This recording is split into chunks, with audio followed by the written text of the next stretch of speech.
Focusing on winning arguments, we're teaching the basic fundamentals of sales and marketing and how we can use them to win in the world of politics, teaching you how to meet people where they're at on the issues they care about. Welcome to The Brian Nichols Show. Well, happy Tuesday there, folks. Brian Nichols here on The Brian Nichols Show, and thank you for joining us on, of course, another fun-filled episode. I am, as always, your humble host, and today we're talking econ. We're going to our good friends over at the Mises Institute, and we're talking economics for business. Hunter Hastings, welcome to the program. Hello, Brian. Great to be here. Thanks for the invitation. Absolutely, Hunter. Thank you for joining us on the program today, and thank you for what you're doing over at the Mises Institute, over specifically at Economics for Business. We at the Brian Nichols Show, we've taken a very hard turn towards working with business owners, small business owners, large business owners, entrepreneurs, because I see right there is a large untapped market of individuals who are liberty-minded, because the very nature of being a small business owner or an entrepreneur means that you try to do things on your own outside of government, and they see solutions overtly non-government. And I say they're easily one of the groups we should be reaching out to and building relationships with. And I would dare say you agree the same with what you're doing with Economics for Business. So let's start things off. Introduce ourselves to Hunter Hastings, but also let's introduce us to the brand new Economics for Business, a part of the Mises Institute. Yeah, well, thanks, Brian. We're in the same space as you are. We love small business, although I don't much like the term small business. I like the term entrepreneur. An entrepreneur is creating value for customers, and the customers reward you. So it's a wonderful attitude. As you said, it's mutual value sharing. If I do something for you, I produce something that you want, you pay me for it, we're both happy. So an entrepreneurial society, which would be a much better society than the one we have now. So we're working our way in that direction. And the other thing about small business is it's all business. 99.9% of businesses in America are what the government calls small, but they're the middle class of business. They're the backbone of the economy. They create most value. They create most jobs. They create economic growth. They create innovation. And so they are the backbone.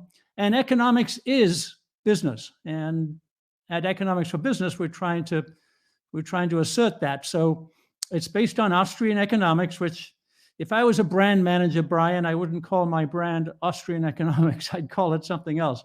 But it's the brand of economics for entrepreneurs, for individuals, for the creation of value, and to do that in the freest of free markets, where the customer is the boss and the customer determines what's produced by buying or not buying. And so we help entrepreneurs, we help small businesses to succeed in that economic arena. You know, it's funny. I think I found myself realizing that the correlation between the business world and that Austrian economics world really made sense. I was listening to a podcast with a gentleman named Victor Antonio, and he is a sales legend, and he was discussing about how he's on a podcast about how he was a big fan of Ayn Rand. And it caught me off guard. And then he started digging into the ideas behind not only objectivism, but started talking about libertarianism and the value of capitalism. And I said, wait, this is a sales guy. And then I listened to the next podcast. It was Jeffrey Gitomer, who's also another sales legend out there in the world of sales. And he, on his website, his favorite books were Atlas Shrugged and a few other libertarian leaning economics books. And it struck me again that, okay, this, now it's definitely not just an occurrence. Now we're seeing this is an actual happening. This is a thing, and we should be focusing more on this. And I was just speaking to you beforehand. I went to an event this past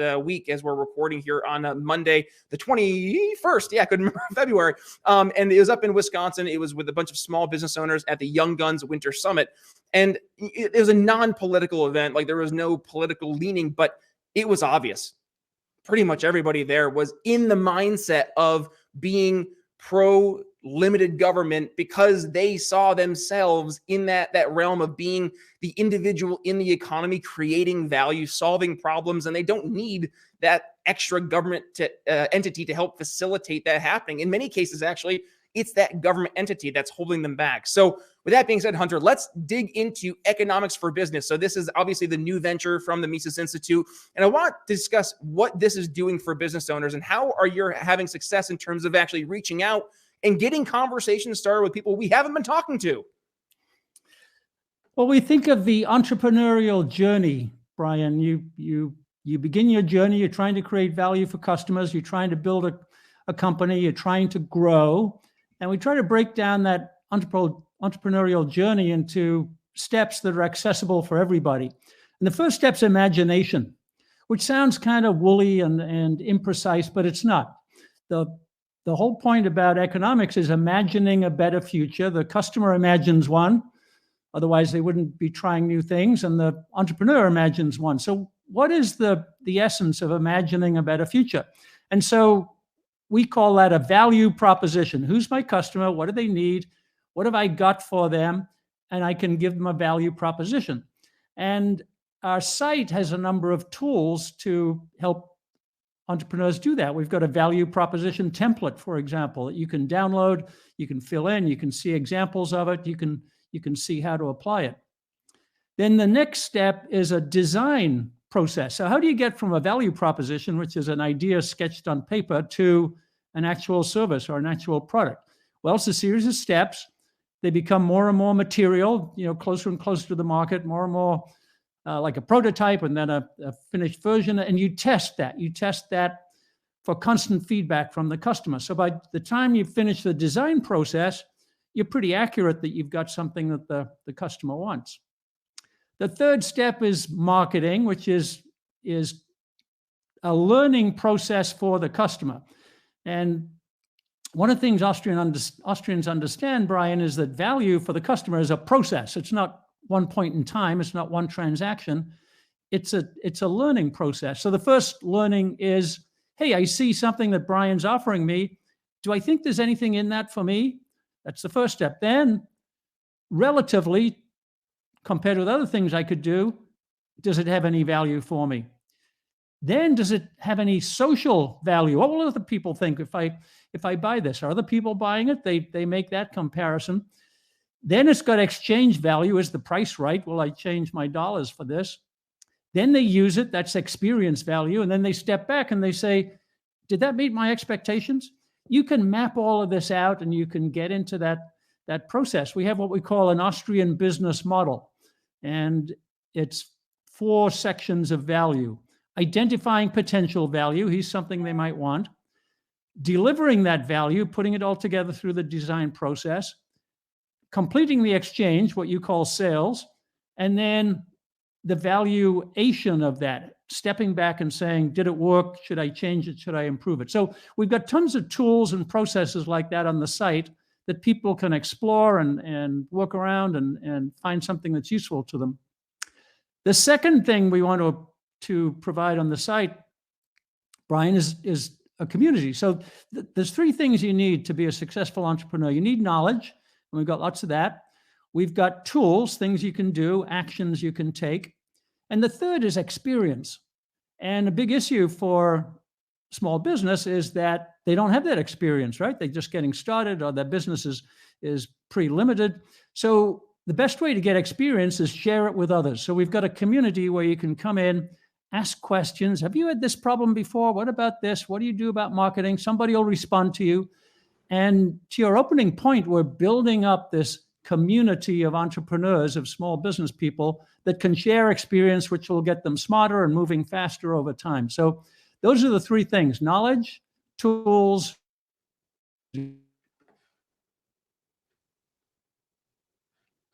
I lost you there for a second there, Hunter, but I love when we're looking through the Economics for Business website here, the community aspect. You have specifically, like you were mentioning, crypto enthusiasts, marketing professionals, software developers. This is an opportunity for people to really engage in conversations. And let's be frank, these are conversations that aren't being allowed in some other areas we're seeing right now online. And actually, this was one of the discussions I led at the summit this past week, was big tech censorship and what business owners can do to fight back. So I think right there, and that maybe is also why when I saw what you guys were doing, it got me so excited, because we are right now seeing an entire group of individuals waking up and starting to speak out and fight back. And right there, we haven't seen that really. We saw all of a sudden an entire brand new group of voters called parents decide to wake up with school choice initiatives. Hoorah. And by the way, shout out to our good friend Corey DeAngelis, because he's been absolutely crushing it at the different state houses, educating state lawmakers on the value and importance of funding students, not systems. But also we're seeing, I would say right now, your average person, despite the push from the corporate media to get us going to war with Russia over the Ukraine fiasco, your average person's like, nah, not into that. And I'm feeling very much like we saw with Syria back in 2014. Yeah, your average person just doesn't want to get involved. And now to your average business owner, and this maybe is the biggest thing, the past 2 years of COVID hysteria, the insanity of having your business arbitrarily shut down, told, I'm sorry, you're not an essential worker. You can't go to work today. And families not only seeing their livelihoods lost, but now entire generations of wealth completely just evaporated overnight. And right now, your average business owner, they're done. They're not playing that game anymore. So I'm curious with the conversations, Hunter, that you're having with small business owners, and especially in these discussion groups, do you see that approach from the business owner, the entrepreneur, to fight back against the in some cases tyranny from the government mandates? Yeah, I love that concept, Brian, and I think that entrepreneurship is the way to make that progress. I think of it just slightly differently, and this is what people tell me as well, that it's not so much a fight head to head, because we'll probably lose that one. It's separation and decentralization. And in business, people are looking for ways to separate themselves from government. So if you take Bitcoin and crypto as an example, that's exactly what that is. You can conduct your transactions on the blockchain ledger with your crypto, and that's entirely separate from government. It's shielded. And the whole DeFi, decentralized finance approach is very much like that. I don't need banks, and I don't need even the big venture capitalists in Silicon Valley. I just need friends and a community and a way of attaching to people that I can raise money that way. There's a great movement that I was learning from a young man in Germany called the free software movement, which is, young kids who are just interested in building software. They'll make something, maybe they make it for themselves, and they say, hey, this might be of use to somebody else. So they put it on the market without a price. They just say, hey, download this if you'd like it. And people pay them back in Bitcoin or in Satoshis, millionths of Bitcoin. And they call it stacking sats. I've just learned that terminology. But the point is, it's a value for value exchange. It's separate from the government. Nobody's tracking it. Nobody's regulating it. And I think we're going to find more and more ways to do that. And obviously not all entrepreneurs can do that. They're regulated. They got to follow the rules. They got to sign the forms. They got to form their business, according to state and federal regulations and so on. But the general approach is the entrepreneur to the customer to the entrepreneur, and keep that between us, mutual voluntary exchange, and we'll figure out ways to keep the government out of it. We're going to have to pay our taxes. We're going to have to stop at red lights. But beyond that, we can separate more and more. And we can decentralize, which is the other key to this. The government's a giant hierarchy stomping on you all the time. Whereas on the internet and with network communications and network businesses and network supply chains, we can escape from that hierarchy. We can do everything horizontally between peers. So those trends, I think, are very, very promising. I would say they're absolutely promising. And I would also say the policy perspective too is interesting, because a lot of business owners, and I even saw this, I did an interview recently with a noted salesperson, not gonna say who it was, but they said beforehand, they said, yeah, I don't do politics, just so you know. I was like, I got you, no worries, no politics. But that's starting to actually change, because when I was at the Young Guns Summit, I had quite a few people come up to me afterwards and say, thank you for putting your liberty values next to your business self. And they said that they were thinking about doing that, but they just didn't have that kind of kick to do it. They were afraid. And I think right now we're seeing that change a little bit. Your average person isn't afraid anymore. they're more willing to stand up and fight back and also go towards policy and get involved in the political infrastructure. Now, we as libertarians or as Austrians, we try to avoid government solutions. But I would say if we can start to reduce the impact of existing government policy, that's a fantastic step in the right direction. So let's kind of go that route. Hunter, when you're having conversations with these business owners, do you see any push towards reducing policy? And specifically, in what areas are you seeing that conversation really leading? Well, I'll give you two good examples, I think, Brian. One you've already mentioned, which is homeschooling. That's an entrepreneurial solution to state-dominated education as a problem. And as you said, moms and dads and parents are figuring out ways to do homeschooling. Businesses are coming up on the internet where you can download the curriculum. The Ron Paul curriculum is one of the best from Tom Woods, but there are many more. The Libertas Institute with the Tuttle twins is another source of information. There are all kinds of entrepreneurial ways to do homeschooling and education. Another great example of this is what's happening in the medical field, where individual doctors are setting up their own practices. It's called direct primary care, DPC, and they'll find 300 patients that want to subscribe at $10 a month, whatever the number is, and that gives those patients complete access to the doctor. The doctor can sign up to have a pharmacy license, so he can prescribe, and it becomes a self-contained system that's not entirely separate from the state system, but it's not in the big hospital system. It doesn't have all of the medical tyranny that typically goes with those kinds of hospital systems. So yes, people are finding ways to have this entrepreneurial, decentralized, individual solution, and they've got to fight the red tape, but they're finding it can be done. They're finding creative ways to do it.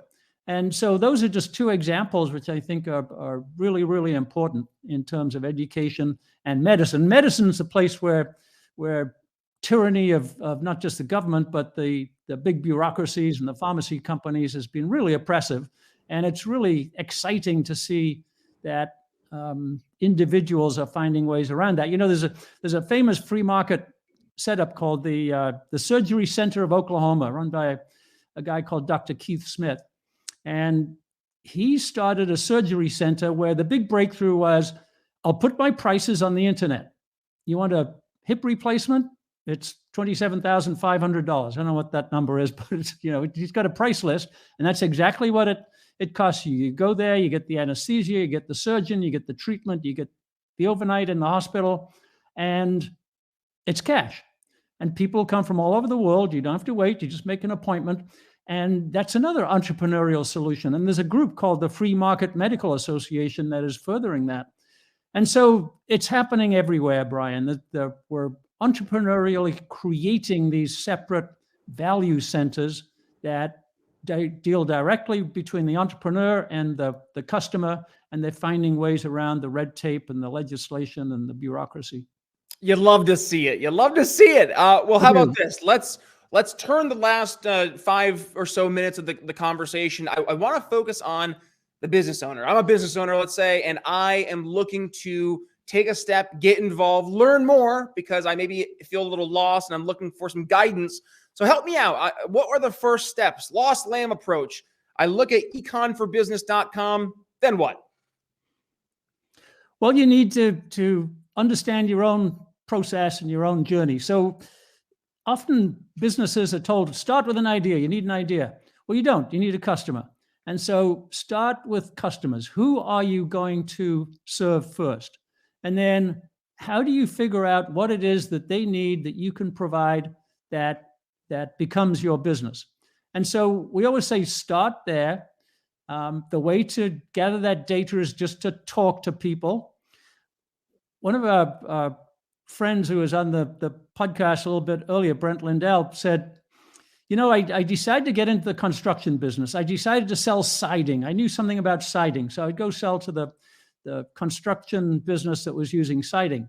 And I went and talked to them. I found out that their business needs were nothing to do with siding. They would happily buy my siding, but they said 3 things. 1, answer the phone. 2, be here when you say you're going to be here. And 3rd, if you can't, be honest about it. And so he's built a whole business around that. So this value creation is a feeling. So who are the customers? What are the feelings that they'd like to have, they don't have now? How can I create that feeling? And then we've got all the tools for accounting and marketing and selling and management and organization, those kinds of things. But I would say start with the customer and know that customer better than anybody. One of our board members at the Mises Institute is a fellow called Bob Luddy. And he started with, his customers were restaurants. And he knew something about fire suppression equipment, fire extinguishers. So he decided to sell fire extinguishers to restaurants. So we started to do that, listen to all the restaurateurs. Well, they need other stuff as well. They're worried about ventilation. They need to keep all that smoke and grease out of their kitchens. So he started to get into ventilation systems. And he built a business over 30 years that's now $500 million in size, and it's the biggest in its category. It's by far and away the market leader. And he did that by starting with listening to restaurateurs, selling them fire extinguishers, and then just finding out what other stuff that they needed. So start with the customer. That's the ultimate advice. I love that advice, and my audience, they're probably smiling and nodding in agreement right now with everything you just said, because we did a morning sales huddle. So our YouTube subscriber can see that scrolling at the bottom here of the screen. So if you want to go to subscribe, folks, morning sales huddle, go to briannicholsshow.com. But we did an episode here where I covered one of my morning sales huddle emails, and we talked about get rich, find your niche. And the reason being is because when you find that specific niche that you can speak to, you will get unique insight. And unique insight is just insight beyond the obvious, right? But you will be able to see things and create value that other people simply can't, because you're seeing it on a constant basis. I say this all the time when I'm talking to CIOs, and one of the common objections you'll hear is, yeah, we got this, right? But do you? Because on top of handling your phone systems, on top of handling your bandwidth, your voice solutions, your cybersecurity, you have so many other different agenda items that you have to make sure that you're hitting. Can you be an expert in every single area? Whereas my day job, I literally have to be an expert. That's what my job is. I become an expert in the voice, data, telecommunications, cybersecurity industry. And with that, like, I am able to leverage the best people out there to bring that to the table for these business owners and IT professionals. So the same thing is true when you are in the world of sales, and regardless if you're an entrepreneur, a business owner, the idea of knowing who your customer is so paramount, because it's not a matter of what you sell, but what the person is out there that they're buying. It doesn't matter what you sell if there's nobody out there that's actually willing to buy your product. And this all goes into the importance of understanding the economics for business, which obviously econforbusiness.com. We'll include that link in the show notes. But Hunter, people want to go ahead and see resources. I was just going ahead and scrolling through over on the website here, and I noticed that we have some courses.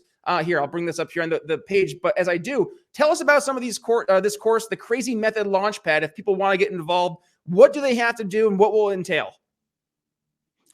Well, we're just adding courses to our site. So the one that you're pointing to is by a wonderful entrepreneur in Luxembourg, I think, anywhere in Europe, called Fabrice Tester. And he has written courses. He's taught courses for a lot of people about super entrepreneurs, how to be a great entrepreneur, how to grow your business fast, how to supercharge it, and so on like that. And then for us, for Econ for Business, he has created a course which you can go to on our site. You can download, you can participate, you can sign up at any time. You can talk to Fabrice directly. So that's part of our community approach. And Fabrice would love to have you there. And we're adding more courses all the time. And we'll co-create, just like you said, Brian. We think of it as co-creation. So you listen to people, and then you try to respond with what they need. So we'll co-create courses. We'd love to hear from anybody about what especially they'd like to see there. And most of everything is free. Fabrice does charge a little bit for his course, but everything pretty much on the site is free. And we'd love you to come and look around and tell us what you like. Awesome. Well, how about this, folks? We'll include the link to Econ for Business in the show notes. All you got to do, click the artwork. It'll bring you right to today's episode over at briannicholsshow.com, where you can access all of the links. Plus, you'll have access to today's transcript, plus all 400, and I don't even know, 450 ballpark episodes of The Brian Nichols Show. We're somewhere in there. We'll figure it out tomorrow when I actually post the episode. But Hunter Hastings, thank you so much for what you're doing over at Econ for Business, and of course, all the great work you folks are doing over at the Mises Institute. With that being said, final thoughts or words of wisdom to the audience? Well, the future is entrepreneurial, and don't think of what you're doing as small business. Think of it as the service ethic, people serving people, mutually rewarding each other for it. The future lies with them. A lot of these big companies are dinosaurs. We're going to replace them all with networked, interconnected entrepreneurial businesses, and that's where the growth is. It's also where the excitement is. It's where the purpose is. It's where the meaning is. It's where all the personal fulfillment is. So dive in. The audience cannot agree more. They hear this preached every single day. So it's great to hear. We're actually seeing the connection between the world of politics and the world of business truly coming together. And we're seeing that with economics for business. Thank you. For that being said, Hunter Hastings, thank you for joining us in today's episode of The Brian Nichols Show. Thank you, Brian. It's been great. Thank you very much. Thanks for listening to The Brian Nichols Show. Find more episodes at briannicholsshow.com.